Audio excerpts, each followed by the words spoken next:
नमस्कार. पु ल एका ठिकाणी म्हणतात, साधारणतः माणूस काही गमावलं की रडतो. आवडतं माणूस म्हणा, पैसा म्हणा, हव्या असलेल्या गोष्टीच्या ताटातुटीमुळं माणूस दुःखी होतो.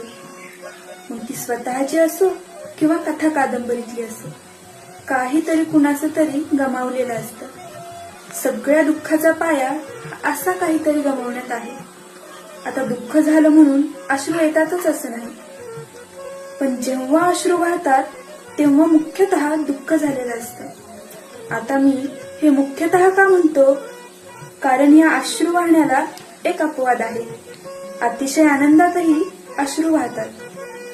पांडुरंगाच्या दर्शनानं अश्रुनीर वाहे डोळ अशी अवस्था होते.